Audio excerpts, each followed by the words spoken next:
Bueno, ahorita sí, entonces ya estamos grabando el encuentro. Nuevamente buenas noches para los 7 estudiantes que están en este momento conectados.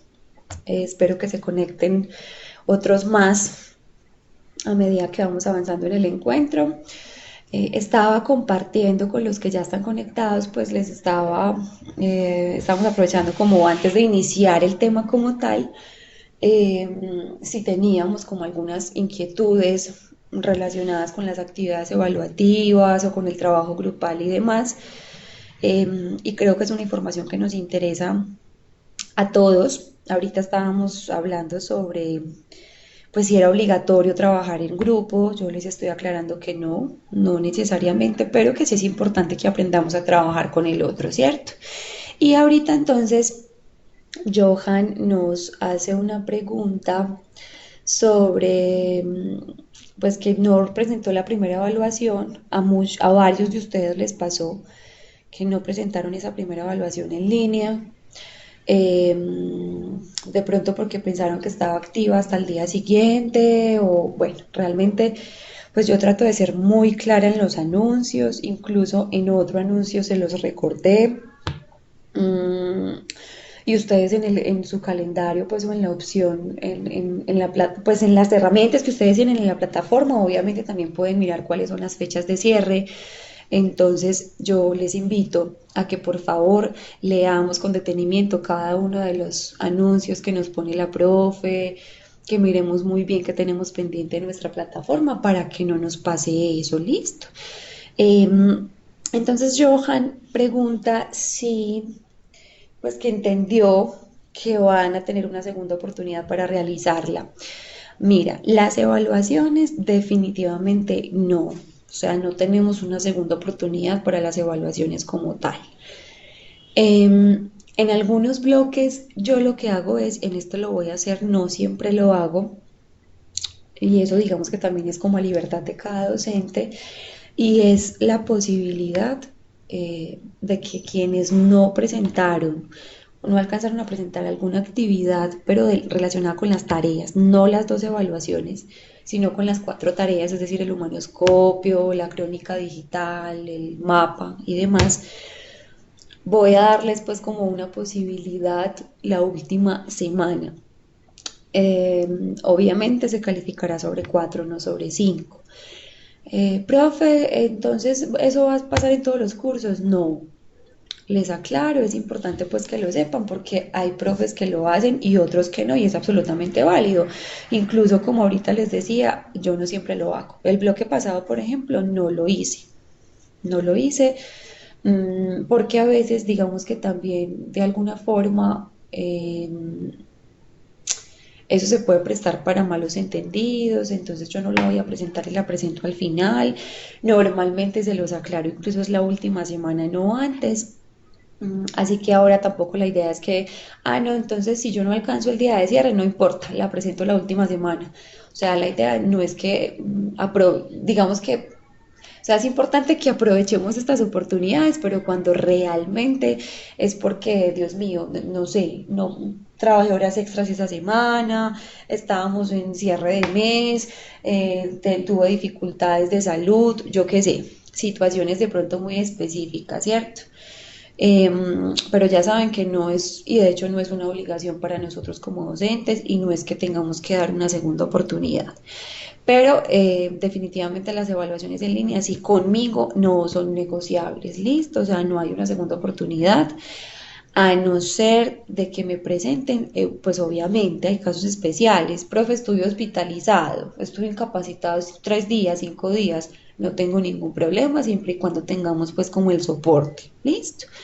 De lo contrario, pues ya sabemos que lamentablemente ese cerito de la evaluación sí nos va a quedar ahí. Entonces es importante que para la siguiente evaluación, que es la última semana, estén muy pendientes sobre las fechas en que va a estar habilitada para que no nos pase. Listo. Johan, no me pongas esa carita.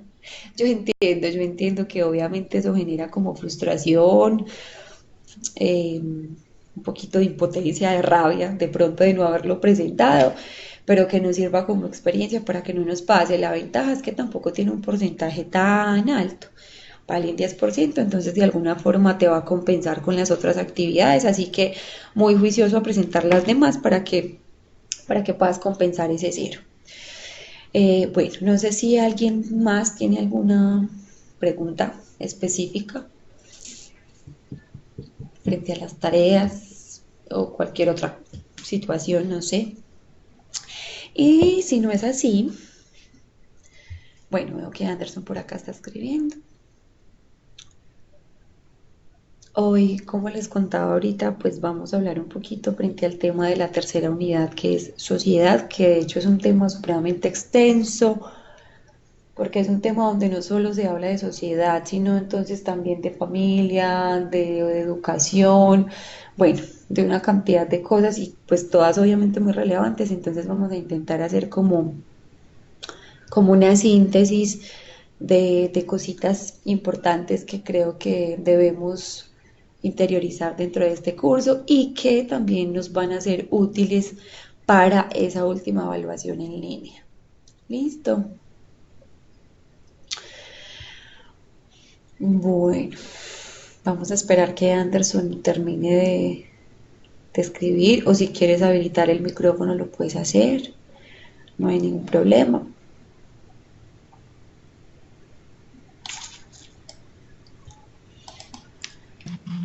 Hola, profe, buenas noches. Hola, buenas noches Anderson, ¿cómo estás? Bien, gracias a Dios. No, profe, mi pregunta es muy sencilla. ¿Cuándo habilitas o cuándo calificas los trabajos? O sea, la crónica y... Claro que sí, mira, de hecho, seguramente tú no estabas al inicio, también hablamos un poquito frente a la retroalimentación de las actividades. En este momento estoy precisamente calificando las crónicas y les decía que a veces me he encontrado enlaces que no me abren, entonces estén muy pendientes porque normalmente en la retroalimentación o lo que hago es, entonces no se asusten cuando vean un uno o un 2 Ok, porque lo que hago es que les pongo de pronto un uno, pero mientras ustedes me envían el enlace, es como una alerta para que ustedes miren qué pasó. Entonces normalmente les comento, mira, no logro acceder a tu enlace, por favor revisa y me lo envías de nuevo, les indico por dónde me lo envían para que de pronto estén pendientes. Me ha pasado, no sé, creo que con dos hasta ahora. Entonces en el transcurso pues de pues ya casi fin de semana, todos tendrán al día la calificación de la crónica. Listo. pues yo creería que es mejor revisar de una vez entonces los links y todo eso. Lo que pasa es que a veces lo que entiendo que les ha sucedido es que si ustedes lo ensayan desde sus mismos computadores, pues les va a abrir el enlace porque usted mismo lo creó. Claro. Pero cuando otra persona lo va a visualizar, a veces de pronto no lo dejamos público, suelen pasar cositas, pero pues por eso yo, digamos que también uno como docente debe entender que el asunto de la tecnología a veces nos juega malas pasadas, entonces no se angustie, pues no significa que si no me abre el enlace, entonces te va a quedar en cero o en uno la calificación. Y como les dije ahorita, yo simplemente, sí, sí la modifico, a veces les pongo un uno o un 2 pero les aclaro que obviamente la calificación se modificará cuando yo pueda acceder al trabajo y hacer la retroalimentación. Listo.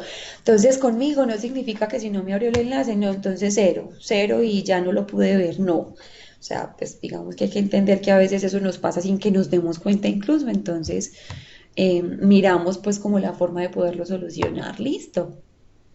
Listo, muchas Ok, gracias. a ti muchas gracias Anderson. Bueno, si no tenemos más preguntas, entonces ahorita sí, 7:50 de la noche, vamos a intentar en 40 minuticos eh, desglosar un poco este tema y si de pronto al final tenemos preguntas, pues entonces estaré atenta. ¿Listo? Bueno, yo me imagino que igual ustedes ya han tenido la posibilidad de acceder a este tema, a la tercera unidad, porque precisamente la tercera entrega es sobre todos los términos que nosotros vemos acá. Ustedes tienen incluso en esa unidad, no recuerdo si es a través de un video, de un texto, creo que es un video, donde nos hacen como una socialización de lo que es sociedad, ¿cierto? Porque es un término que uno escucha todo el tiempo, nosotros incluso lo mencionamos todo el tiempo, pero a veces pues ni siquiera sabemos a fondo qué realmente es lo que eso significa, ¿cierto? Eh, Hay una visión aristotélica dentro de los textos que ustedes tienen en plataforma y esa es en la que nos basamos en esta situación específica para hablar de sociedad, porque obviamente hay muchísimos autores que definen el término, pero vamos a, digamos que a traer a colación el término o los argumentos que utiliza Aristóteles para explicarnos entonces qué significa el término de sociedad y que básicamente, como lo dice la diapositiva, pues hace relación a una agrupación de personas que se unen de una manera intencional. Es decir, normalmente cuando hablamos de sociedad, pues entonces hacemos referencia a un grupo de personas pero que está organizado, que tienen de alguna forma un mismo modo de vida, que buscan un mismo objetivo. Y pues no hay que olvidar que los seres humanos somos por naturaleza seres sociales, es decir, normalmente, excepto situaciones específicas, ya sea por diagnósticos psiquiátricos o por asuntos de personalidad, pero normalmente el ser humano siempre está en interacción con los otros, ¿cierto? No, digamos que pues tampoco podemos generalizarlo y no podemos decir como que el ser humano no podría vivir si no vive en comunidad, porque cada uno tendrá como una percepción frente a ello, pero si ustedes analizan como su entorno y su vida cotidiana, pues nosotros normalmente estamos en sociedad, incluso cuando hablamos de familia. Esa es una sociedad pequeña, pero finalmente es una agrupación de personas que están unidas por un fin específico, porque tienen un proyecto de vida. Cuando en familia, por ejemplo, queremos unas vacaciones juntos, entonces, ¿cuál es el fin? No sé, vamos a ahorrar para que a fin de año podamos ir a la playa o podamos conocer un lugar que no conocemos. Entonces, normalmente son agrupaciones de personas que están unidas con un propósito específico, ¿cierto? Y eh, también nos dice Aristóteles que es una unión que normalmente se da de manera intencional y que entonces hablamos, pues por ejemplo, de familias, como ya lo mencioné, de comunidades de pronto más grandes, de regiones, entonces hablamos de la zona urbana, de la zona rural, entonces cómo se van conformando de alguna forma como unos conjuntos organizados que luchan por unos objetivos específicos y lo que se busca entonces con este modo de vivir en sociedad es que podamos de alguna forma vivir como acorde a un bien común, a un asunto que dependerá de nuestro territorio, de nuestra cultura, de nuestras costumbres y de lo que queremos lograr cuando decidimos trabajar o unirnos con otras personas. Y resulta entonces que Aristóteles nos habla de él nos dice que entre el yo y el nosotros hay una relación recíproca donde nosotros, según Aristóteles, valga la aclaración, él nos dice nosotros no podemos vivir sin los otros. Y que esta unión lo que nos va a permitir es lograr un bienestar para todos bajo esa premisa, ¿cierto? Bajo esa relación que existe entre ese yo y ese nosotros. Y entonces también nos indica que básicamente el ser humano es un ser absolutamente social y que por lo tanto necesita siempre cohabitar con otras personas para brindarse apoyo, para escucharse, para hacer actividades juntos, para lograr algún propósito específico y sobre todo, nos dice Aristóteles, para poder sobrevivir. Entonces, según esta premisa, eh, el hecho de convivir o de interactuar con el otro es lo que me va a permitir a mí como ser humano no solo hacer parte de una sociedad, sino de alguna forma tener un apoyo y un acompañamiento de otros para poder de alguna forma sobrevivir o subsistir, ¿cierto? Bueno, por acá me dice Darshan que no ve la presentación. ¿Les pasa a todos? ¿No logran ver la presentación? Me cuentan, por favor. Mm,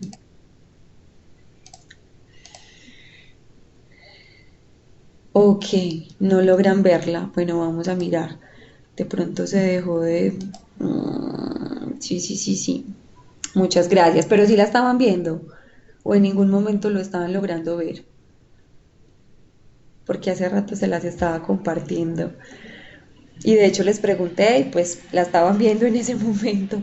Por favor, si dejan de verla nuevamente, me cuentan. Listo. Aquí deberían estarla viendo de nuevo. Ok, Roger me dice que estaban solo oyendo. Bueno, por favor, si nos pasa eso, entonces me cuentan porque pues ahorita la estaba compartiendo y se supone que la estaban viendo. Bueno, muy bien. Vamos entonces a continuar. Ah, bueno, la primera diapositiva era esta, donde está pues como el resumen de lo que es la sociedad, ¿cierto? Que es una agrupación de personas que se unen de manera intencional y que esa unión tiene pues un propósito específico que está relacionado con lograr el bienestar común por medio de la premisa que ya explicamos que tiene que ver con el yo y con el nosotros. Listo, ahí estábamos. Ok, volvió, me dice Roger. Bueno, muy bien. Estaré pendiente por si vuelve a pasar. Eh, bueno, resulta entonces que cuando nosotros hablamos de sociedad, y se los mencionaba ahorita, pues entonces hay que hablar también de familia, porque precisamente la familia es esa institución primaria de socialización de los seres humanos, es donde aprendemos sobre valores, principios, es donde adquirimos como esa formación inicial que no nos va a dar ninguna institución, porque sabemos pues que a las instituciones educativas vamos a formarnos en otro tipo de temas, en aprender a sumar, a restar, matemática, social, geografía, qué sé yo, pero que finalmente la familia es como esa primera institución de socialización de los seres humanos y que es absolutamente vital dentro de una sociedad. Por lo tanto, eh, pues no podemos hablar de una sin la otra. ¿Por qué? Porque la familia, pues como está acá, es esa primera sociedad natural, de acuerdo, digamos que a un documento que ustedes tienen ahí en el tema 2 que nos habla sobre la doctrina social de la iglesia, y yo sé que es un tema, pues obviamente delicado y no vamos a hablar aquí de religión, ¿cierto? Pero de acuerdo pues como a los textos sugeridos dentro de esta unidad, entonces sí se le da de alguna forma una visión desde la religión, donde finalmente nos hacen como un marco o un esquema generalizado frente a lo que significa hablar de familia dentro de una sociedad y cómo a lo largo de la historia ha venido eh, visualizándose como esa institución divina y como esa institución primaria y de alguna forma natural donde nos empezamos a formar nosotros como seres humanos. Entonces, eh, la familia, pues de alguna forma, es un escenario donde nosotros nos enfrentamos como a algunas situaciones o a unas dimensiones sociales precisamente por ese lugar primario de socialización que tiene y que se van desarrollando en la medida en que nosotros vamos generando relaciones interpersonales con esas otras personas, ya sea dentro de la familia como fuera de ella, ¿cierto? Y resulta entonces que según este documento, la familia resulta siendo importante para las personas ¿Por qué? Porque ese es el lugar donde los hijos desarrollan sus potencialidades, donde tenemos esas primeras nociones eh, del bien, de la verdad o de lo que se supone que está mal o que no es tan adecuado dentro de una sociedad, de asuntos de comportamiento, de lo que debería yo hacer y lo que no. Es decir, las normas, los límites, las leyes que tenemos y que nos rigen y con base en ello, pues cómo saber comportarnos dentro de esa sociedad, es donde se inculcan entonces esos valores, pero también entonces hay una importancia de la familia para la sociedad porque eh, es allí en la sociedad donde empezamos a experimentar como tal esa sociabilidad humana, es decir, eh, la familia básicamente es vista como una comunidad de personas, ¿cierto? Una agrupación de personas. Por consiguiente, pues es esa primera sociedad de los seres humanos y es en la familia donde nosotros aprendemos sobre la responsabilidad social, sobre la solidaridad, sobre cualquier proyecto social, sobre nuestros proyectos de vida y todos aquellos programas que de alguna forma se van creando dentro de esa sociedad y que tienen como centro la familia. Entonces de ahí que sea, digamos que tan importante este concepto de familia cuando nosotros hablamos de sociedad como tal. Y precisamente, y creo que pues es absolutamente necesario que hablemos frente a cómo está concebida la familia en la actualidad, ¿cierto? Eh, Ustedes, por ejemplo, en esta imagen, y me gustaría que ustedes mismos me lo digan, que visualizan. De hecho, desde el mismo título, pues que así decidí llamarle la familia en la actualidad, un universo multicolor, y vemos acá como algunas conformaciones de familia. Eh, ¿Ustedes cómo conciben la familia en la actualidad? ¿Qué piensan de la familia y de esas transformaciones que de alguna forma se han venido dando en los núcleos familiares? Si comparamos una familia de hace, qué sé yo, 30, 40 años con una familia en la actualidad, ¿ustedes qué piensan? Cuál es como esa diferencia o en qué se ha basado esa transformación? Darsha nos dice seres vivos en unidad. Claro que sí, muy bien. ¿Qué más pensamos de nuestras familias en la actualidad? O en qué creen que se han venido diferenciando frente a cómo concebíamos la familia hace, no sé, muchas décadas, dos, tres décadas atrás? Bueno, veo que por acá nos está escribiendo Andrés. Veo que había otra personita escribiendo. Vamos a ver qué nos van a comentar. Básicamente lo que nosotros, bueno, por acá ya Johan nos está diciendo, una conformación de familia en la actualidad no importa la identidad de género e incluso especie. Claro que sí, de hecho, pues tenemos una nueva connotación de familia que es la familia multiespecie, ¿cierto? Que ahorita vamos a hablar un poquito de esas modalidades de familia que tenemos en la actualidad. Hasta las mascotas se vuelven familia. Así es, y según la familia multiespecie, pues en efecto, así es como está concebida en este momento. De hecho, creo que es como de los términos más novedosos o que han surgido durante pues estos últimos años porque es un término que normalmente no hacía parte como de nuestras conformaciones familiares y la trayectoria de vida y los ciclos de vida familiar y demás, pero pues en la actualidad hablamos bastante frente a este término de las familias multiespecie. Muy bien. Bueno, Andrés también nos dice, no necesariamente tener un hijo para conformar una familia, incluso con una mascota, se asemejaría y de hecho lo vemos en una de las imágenes. Al paso que vamos, solo serán familiares humano, y mascotas. Bueno, no sé cómo interpretar, Darshan, lo que acabas de escribir, pues no sé si logre como comprender la idea, pero te refieres como a que vamos, o sea, la familia va a ser que como el papá o la mamá y el hijo de mascota, ¿o qué? Pues el animal como tal, que ya estamos humanizando. Familias sin hijos, ah, ok, a eso te refieres, perfecto. Familias sin hijos, pero con mascotas. Las, las parejas actuales prefieren tener mascotas que hijos, nos dice Johan. Eh, sí, de alguna manera nos encontramos muchas familias en la actualidad así.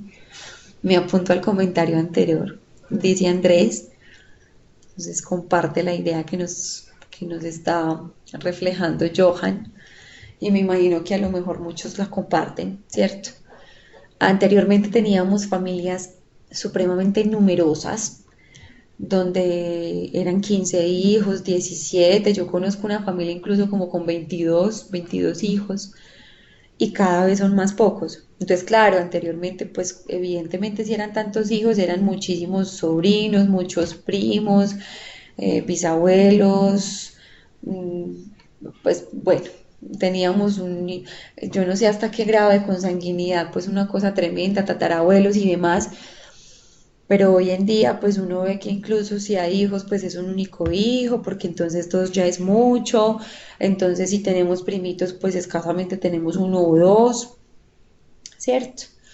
Jaime nos dice, realmente estoy de acuerdo con Darshan, no podemos reemplazar o humanizar la especie animal, porque si lo tomamos desde ese punto de vista, empezamos a perder el sentido de la unidad familiar que se nos ha mostrado en la historia de la humanidad.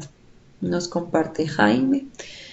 Yo creo que es un tema que en efecto pues nos moviliza mucho porque es que no se trata solo de un tema de un curso, sino de nuestras vidas propias, de nuestra vida cotidiana, de, del reflejo que nosotros tenemos en el escenario mismo o en el contexto en donde nosotros estamos ubicados.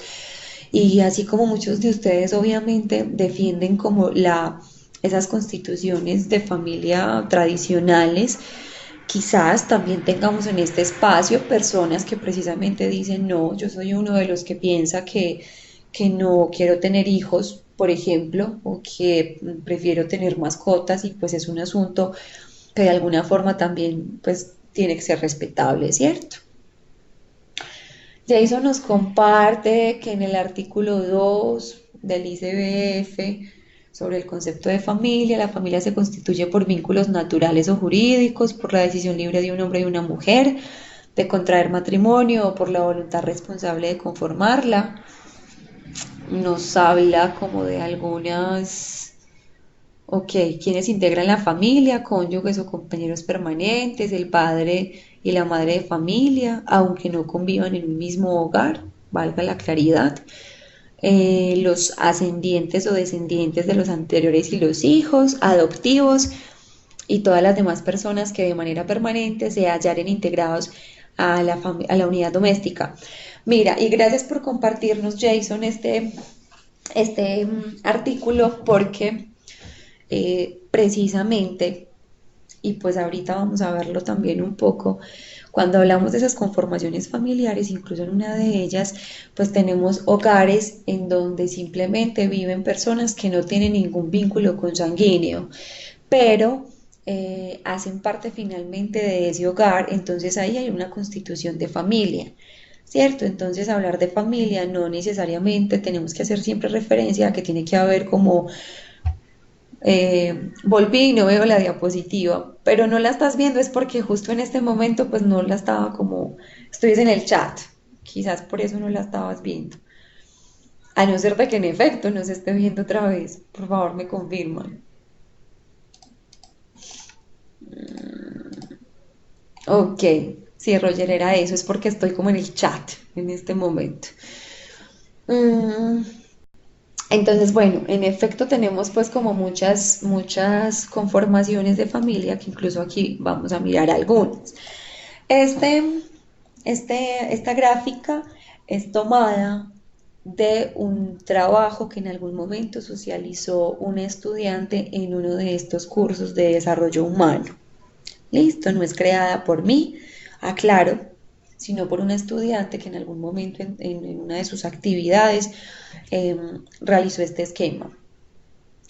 Y que, pues si bien hay algunas cositas que habría que agregarles, sobre todo con esta familia multiespecie, pues nos muestra como una panorámica muy amplia de esas conformaciones de familia. Entonces, yo solo voy como a anunciarlas por encimita porque pues no quiero como aburrirlos con el tema, pero sí pienso que es importante que nos vayamos como con una pequeña noción, todos independientemente de cuál sea la carrera en la que ustedes estén en este momento matriculados, pero que sí tengamos a raíz de este curso como una connotación un poquito más clara frente a esas conformaciones de familia, que generalmente se han hecho llamar tipologías familiares. Sin embargo, eh, y sobre todo desde el trabajo social, pues ustedes saben que mi formación es esa, yo soy trabajadora social y nosotros en los informes siempre tenemos que hablar como muy de manera muy detallada frente a esas conformaciones de familia, la dinámica de familia, familiar y demás.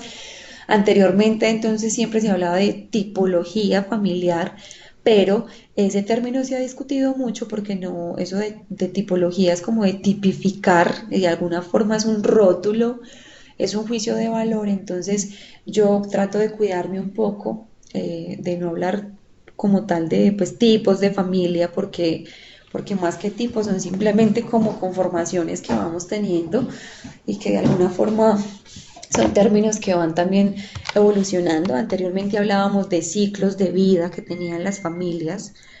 Ahorita más que hablar de ciclos de vida, entonces hablamos de trayectoria. Es decir, no son ciclos como tal, es una trayectoria donde estamos a veces en momentos distintos dentro de esas conformaciones de familia. Entonces acá tenemos familias tradicionales, reconstituidas, monoparentales, familias con hijos adoptivos, familias de parejas homosexuales y ya otros términos, digamos que van al lugar también, que tienen que ver con las familias maltratadas, las familias inmigrantes, las familias interculturales. Eh, Medianamente, ¿qué podemos decir de cada una? Pues las familias tradicionales, creo que su nombre lo indica, es muy claro, es una familia que posee algunos valores pues anticuados de alguna forma, donde se tenía muchísimo miedo al cambio.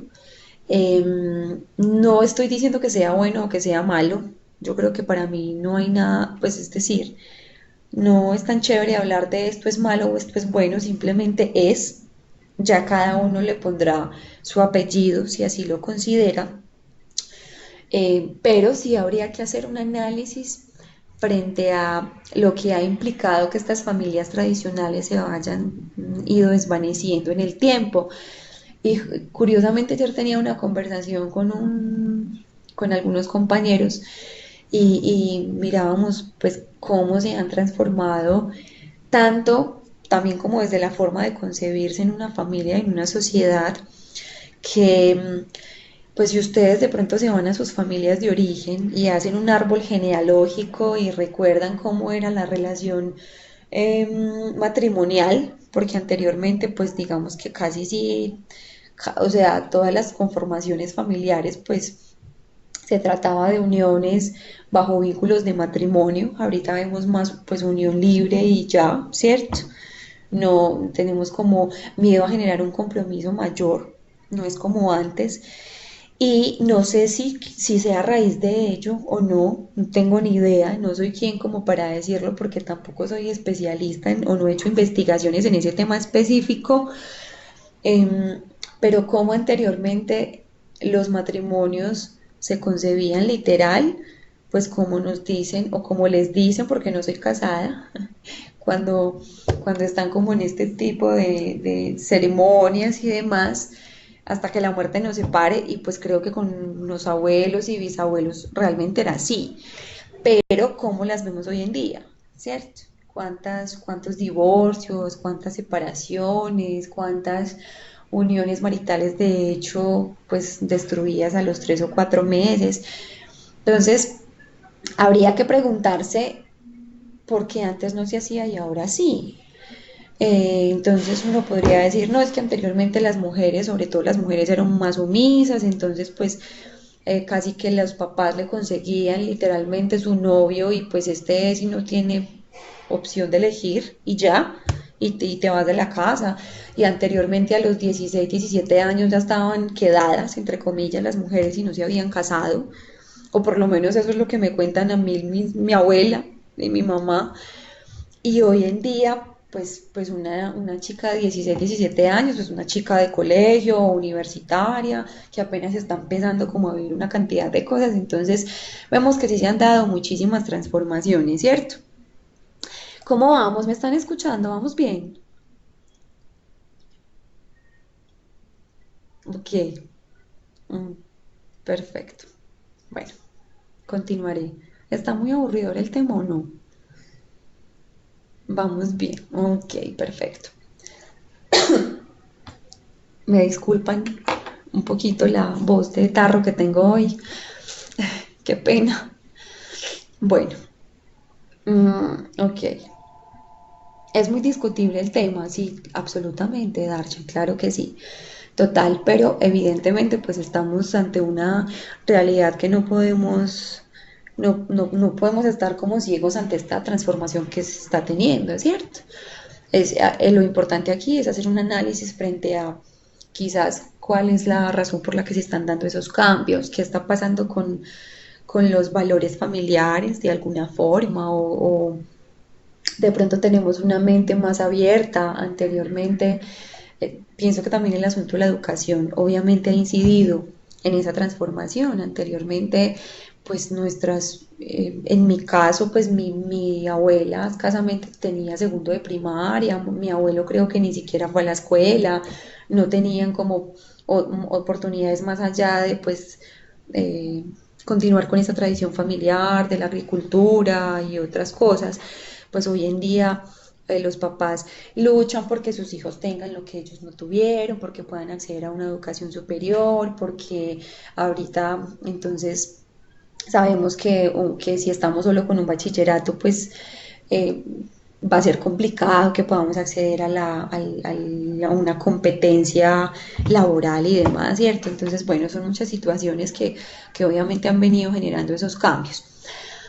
¿Cuál es el asunto? Que obviamente son demasiados cambios y muy diversos y estamos hablando de una cantidad de conformaciones familiares, ¿cierto? Dentro de estas familias tradicionales hay un asunto como característico y es que se da un choque generacional entre padres e hijos. ¿Por qué? Precisamente porque venimos de pronto de familias muy tradicionales, muy conservadoras, muy arraigadas de alguna forma a su cultura y a sus costumbres, pero vienen unos hijos y unas generaciones con una formación distinta y eso empieza a generar choques, ¿cierto? Choques, por ejemplo, en la forma de sanción. ¿Cómo, cómo eran las sanciones anteriormente? ¿Cómo se daban esas? Cuando había, por ejemplo, un desacato a una norma en el hogar, ¿cuál era la forma de sanción que utilizaban anteriormente los papás o los abuelos? Y bueno, que a veces todavía se utiliza, ¿cierto? Pero Darshan por aquí nos dice los golpes, por ejemplo, incluso los, pues eso me cuenta mi mamá, los docentes anteriormente eran con la regla en mano y casi que con las sanciones, o sea, tenían como la potestad, o yo no sé cómo decirlo, de agredir físicamente a sus estudiantes, años atrás. Entonces eso de que la letra con sangre entra, pues era como literal, así. Hoy en día un docente hace eso y ¿para dónde se va? Denuncias en comisaría, en fiscalía y cualquier cantidad de situaciones. Entonces vemos que incluso hasta en eso se ha modificado mucho la sociedad, ¿cierto? Puro rejo nos dice Johan por aquí. Sí, en efecto así era. Rejo parejo, correa, la verbena, la regla, qué sé yo. Y pues sabemos que obviamente eso es una situación que hoy en día pues no se da tanto, se da porque realmente todavía tenemos hogares donde se da muchísimo, donde todavía quemamos a nuestros hijos con las planchas o le ponemos o lo golpeamos con el cable del televisor y no estoy exagerando, lo digo porque pues yo trabajo en una comisaría de familia y me toca ver cualquier cantidad de cosas todos los días. Entonces, se sigue presentando, solo que ahorita de alguna forma es más visibilizado que antes. O hay otro asunto y es que anteriormente ese acto era normalizado, es que son mis papás y ellos tienen derecho a castigarme de esa forma, entonces uno pues tenía que obedecer y ya, pero hoy en día entonces, son los hijos los que se van a poner las denuncias por maltrato y por violencia intrafamiliar además. Entonces, bueno, ese tema de las sanciones, pues obviamente también se ha ido como modificando mucho, pero eso genera una cantidad de choques entre una generación y la otra. Bueno, mientras leemos lo que Johan nos está por aquí como contando, ok, se está riendo, ok. Bueno, sí, nos está diciendo Jason, el maltrato físico no está bien visto, pero la correa sí hace un poco de falta. Yo voy a suponer que no leí ese comentario y voy a continuar. Bueno, no, es un tema que genera mucho debate, obviamente, ¿cierto? Y es absolutamente respetable y hay padres de familia y abuelos y acudientes que obviamente dicen no es que una pela de vez en cuando es necesaria, incluso algunos dichos hasta medio vulgares que hay por ahí frente al tema, que cuando él que pide rego él mismo lo solicita, ¿cómo es? Bueno, no sé. Entonces, obviamente es un tema que genera un debate grandísimo y insisto, es un tema muy respetable. El asunto es que a veces se nos va la mano con esa sanción. Entonces, normalmente cuando nosotros acudimos a la sanción física, estamos en un sin sonido, me dice Roger. Sin sonido es que no me estás escuchando. Ay, auxilio, no me están escuchando, sí, ¿qué? Ok. Bueno, el asunto es que cuando nosotros sancionamos, lo hacemos en un momento de ira. Y cuando uno tiene ira o cuando tiene rabia, normalmente, yo no sé, pero como que la fuerza se triplica, ¿cierto? Entonces, ¿qué es lo que pasa? Que en muchas ocasiones se nos va un poquito la mano en esas sanciones y luego viene el arrepentimiento porque dejamos marcas en el cuerpo, bueno, porque incluso eso genera traumas psicológicos en nuestros hijos. Entonces, obviamente es un tema pues muy delicado y que habría que analizar incluso desde la dinámica misma que tiene cada familia y pues obviamente es complejo, ¿cierto? Bueno, tenemos entonces las familias reconstituidas que en resumen y como para acelerar un poquito porque ya son las 8:24 son, no sé, como coloquialmente los tuyos, los míos y los nuestros. Básicamente a eso hace referencia las familias reconstituidas.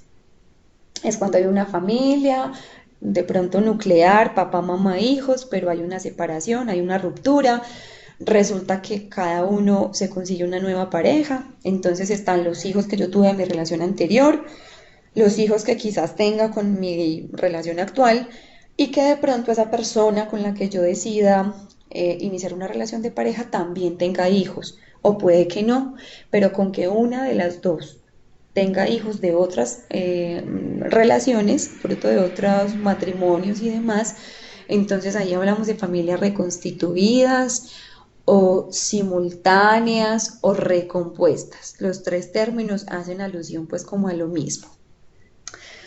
Son familias que se construyen a partir de historias familiares previas, por eso les decía, o sea, tuvieron como una conformación anterior que se desintegró y que ahorita pues tiene como esa connotación.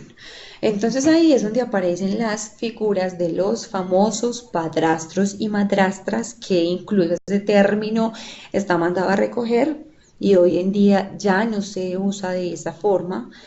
En este momento el término digamos que adecuado, por lo menos hasta ahora, para hablar de ello es padre social o madre social, ya no madrastra ni padrastro. de pronto para que también lo tengan por ahí presente. Hay un tema aquí como específico y es que la convivencia puede generar conflictos. ¿Por qué? Porque a veces cuando, por ejemplo, uno de los dos tiene hijos, pero se une con esta persona que también tiene, vienen de unos hogares distintos, unas normas diferentes, unos valores específicos y eso puede generar choques entre ellos. Entonces, a veces la convivencia en algunas de estas familias se puede tornar un poquito compleja. Familias monoparentales, pues mono, como su nombre lo indica, son familias donde solamente hay un progenitor, sea mamá o sea papá, entonces ya uno lo que hace es ponerle como el apellido, o sobre todo, pues ahí sí es muy específico desde el trabajo social, y son familias monoparentales, por ejemplo, con jefatura masculina o con jefatura femenina, dependiendo pues como del caso específico. Es pues donde hay hijos y donde se construyen unas relaciones de alianza y de apoyo. Normalmente,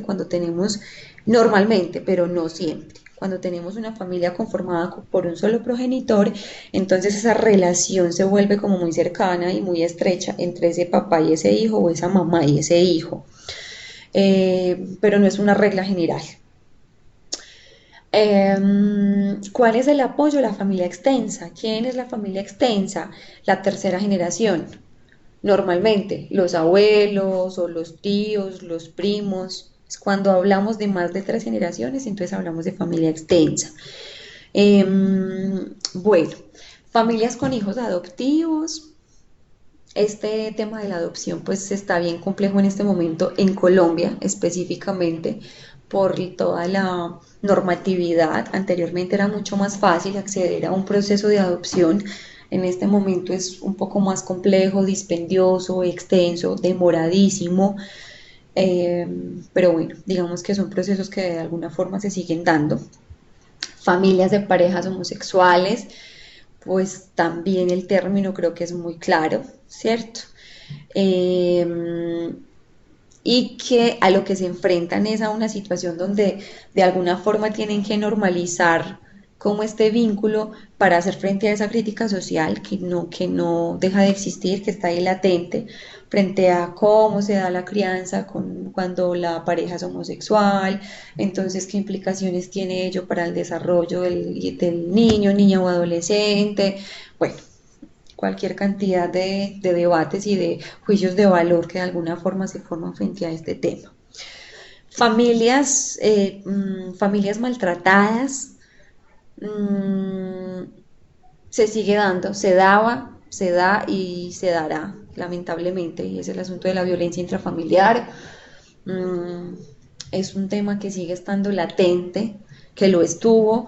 La diferencia es que antes no se denunciaba y ahora quizás de pronto tenemos la cultura de la denuncia. Anteriormente a una mamá o a un papá lo maltrataban porque no podemos hablar. Uno casi siempre asocia maltrato como hacia la mujer y no es así. En este momento incluso tenemos muchísimos hombres que están siendo maltratados, que están siendo en este caso víctimas y no victimarios de asuntos de violencia intrafamiliar. ¿Qué es lo que pasa? Que a los hombres les cuesta mucho hacer un tipo de denuncia cuando son la víctima. Se sienten mal, es un asunto de autoestima, de ego, y no me lo estoy inventando yo, es lo que escucho también como en las consultas que hago en comisaría frente a por qué no denunciaste, por qué no lo hiciste, y casi que siempre son esas las respuestas, ¿cierto? No, no quería que la familia se enterara, pues qué pena, cómo así que yo soy el que está siendo maltratado. Bueno, entonces una cantidad de mitos que manejamos frente al tema. Lo que callamos los hombres, ay, sí, ve, mejor dicho. Bueno, familias inmigrantes. Ahorita tenemos una característica como muy particular en Colombia y es como todas las familias que han inmigrado de Venezuela, ¿cierto? Sobre todo de Venezuela. Ese sería un caso de una familia inmigrante. Entonces, hay, digamos que una situación específica que se presenta con estas familias y es que suelen tener algunas dificultades para adaptarse a esa nueva cultura y no solo para ellos, sino también para nosotros. Em, Dios, bueno, no, creo que es una situación pues latente en este momento aquí, ¿cierto? Y que implica pues porque obviamente es una cultura distinta, unas costumbres muy distintas en cuanto a alimentación, en cuanto a rutinas, en cuanto a géneros musicales, gastronomía, bueno, una cantidad de cosas. Entonces, pues es una característica de esas conformaciones familiares muy latente en este momento aquí. Las familias interculturales son básicamente esas familias en donde, por ejemplo, el famoso sueño americano. Entonces, soy colombiana, me mudé a los Estados Unidos y estando allí inicié una relación de pareja con un, no sé, con un europeo, qué sé yo. Entonces, es donde entran como a convivir dos tradiciones muy distintas, pero además en un lugar distinto. Es decir, yo soy de una región, tú eres de otra, pero aparte los dos vivimos en otro lugar distinto al que somos procedentes de lugares diferentes, entonces eso hace referencia a estas familias interculturales. Eh, bueno, hay un asunto que tiene que ver con las creencias, con los valores, con las relaciones familiares, sobre todo en estas relaciones, en estas familias inmigrantes en las que mencionábamos ahorita y en esa dificultad que a veces tenemos de adaptación. Muy bien, y resulta que tenemos también las familias multiespecie, las famosas familias multiespecie de las que estábamos hablando ahorita. Eh, con este tema de las familias multiespecie, pues yo sé que también se han generado como unos debates bien grandes, ¿cierto? Eh, Precisamente porque muchos están de acuerdo, muchos no.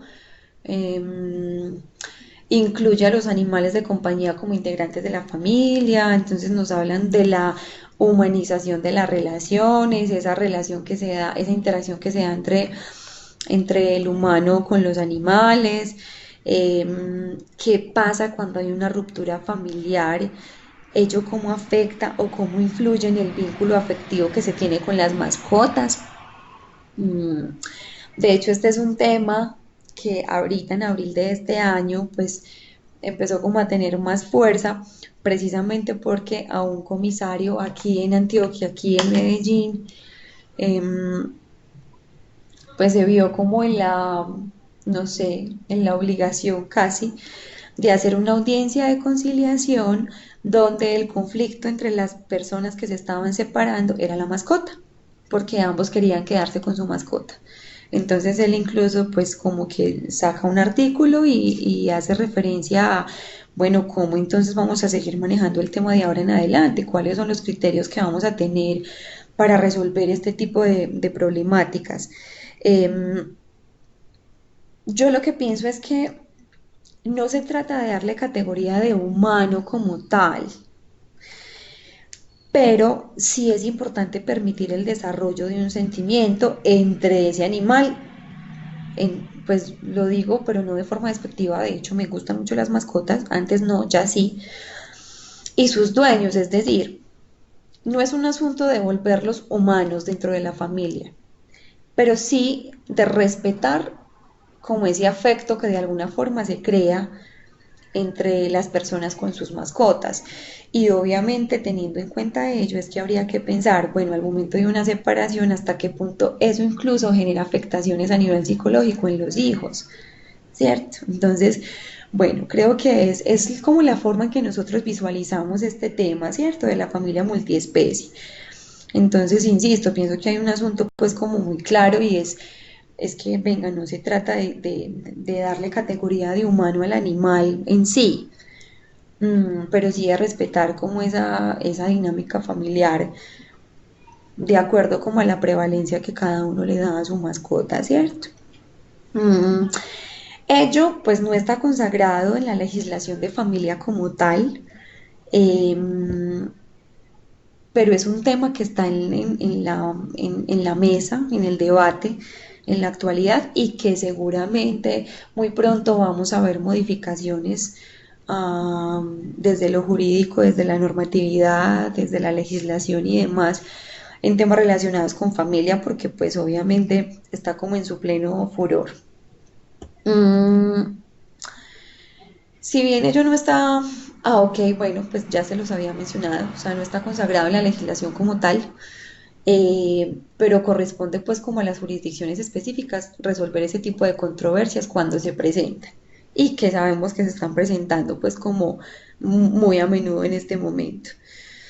Mm, yo diría que también hay como una inquietud ahí y es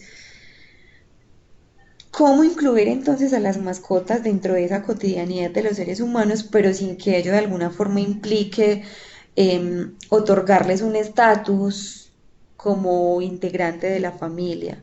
Entonces pienso que la idea es pues reconocer obviamente sus derechos, pero sin humanizarlos como tal.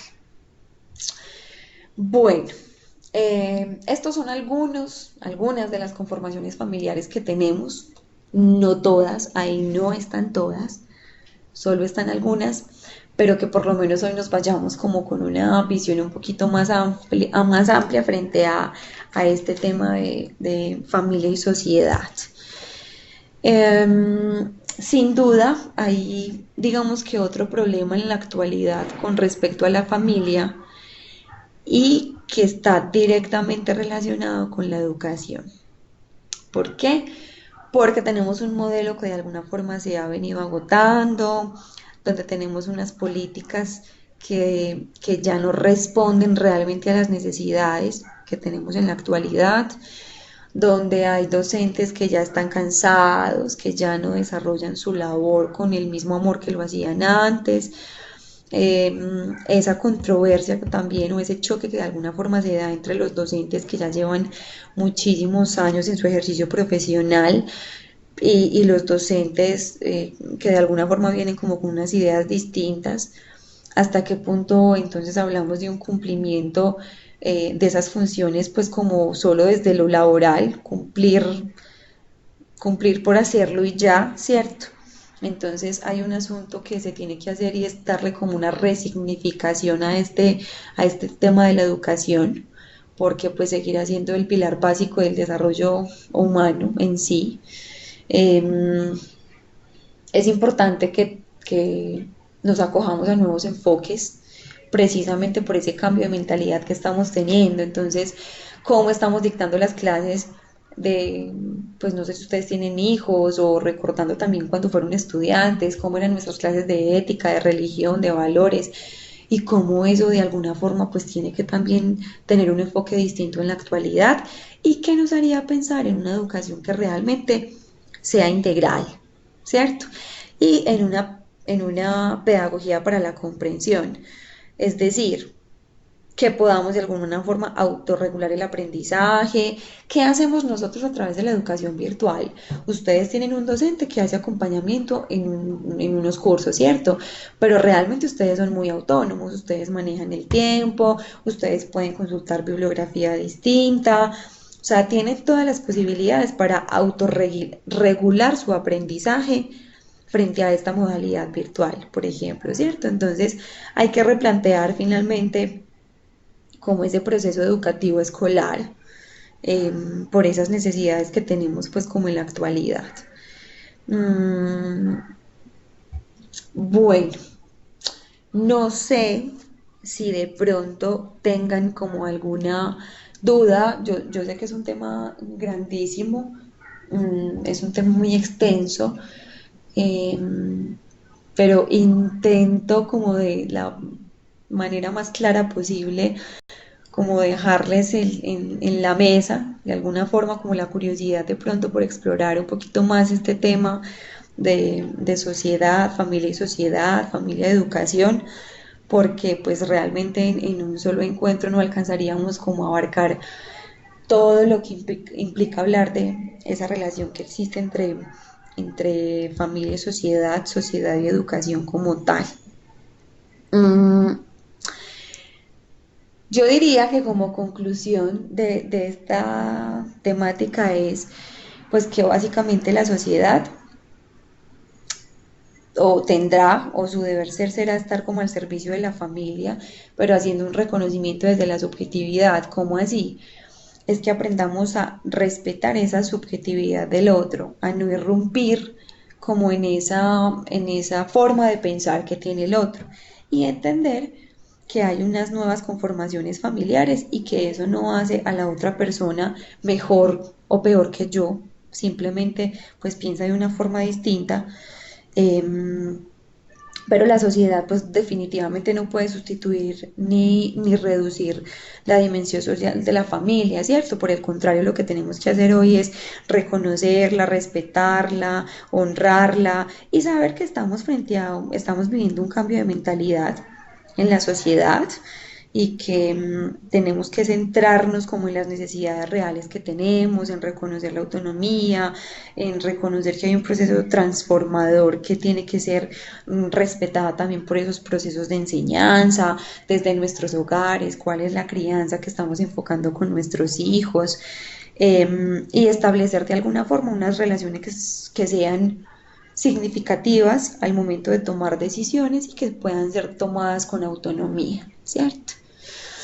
Bueno, no sé, ¿tenemos dudas? Mm, si no tenemos dudas, pues creo que básicamente esta es como la información que les quería compartir hoy. Ah, bueno, y aviso parroquial, incluso pues ya tienen el enlace. Ay, caramba, yo creo que no.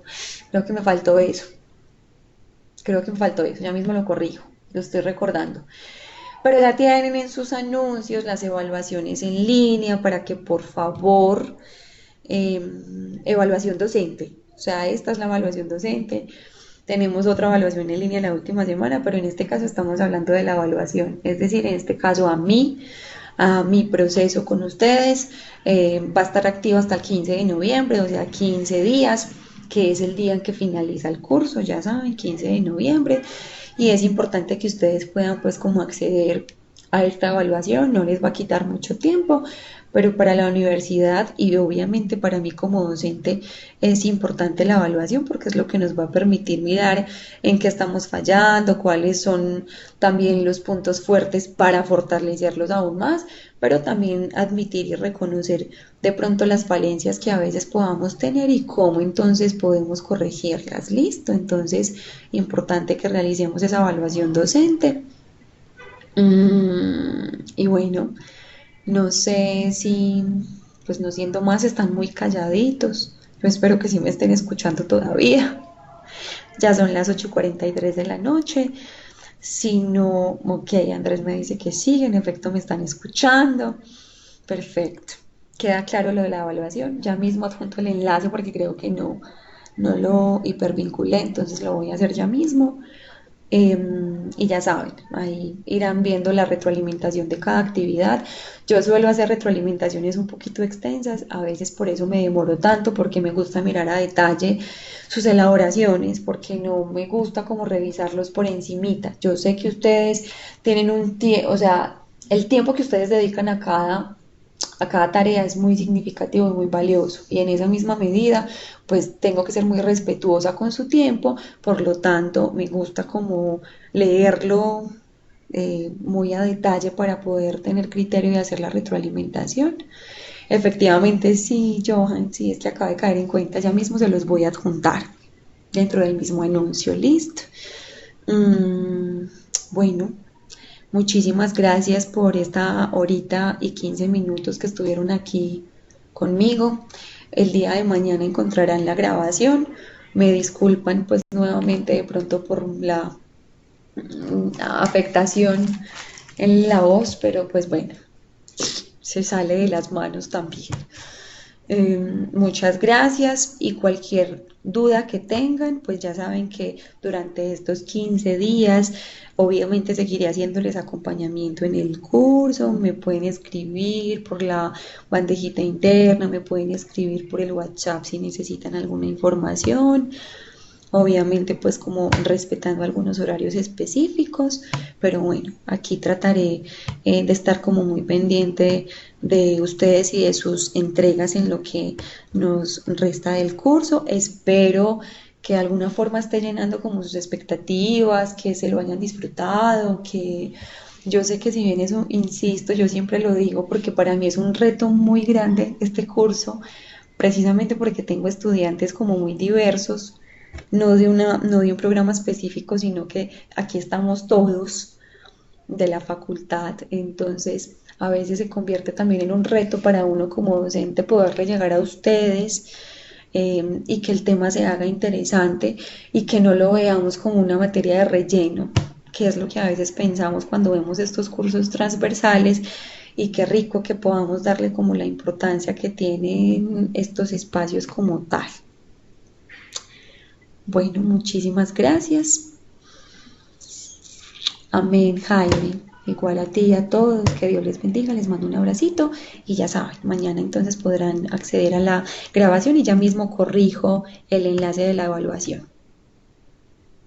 Voy a detener entonces la grabación. Igual voy a estar aquí otros minuticos por si alguien necesita como una consulta específica, pero pues ya voy entonces a detener la grabación. Una feliz noche, cuídense mucho, estén pendientes por favor de los anuncios, de las fechas que les voy a estar publicando por ahí, de las indicaciones para la última semana y demás. Listo. Muy bien, muchísimas gracias.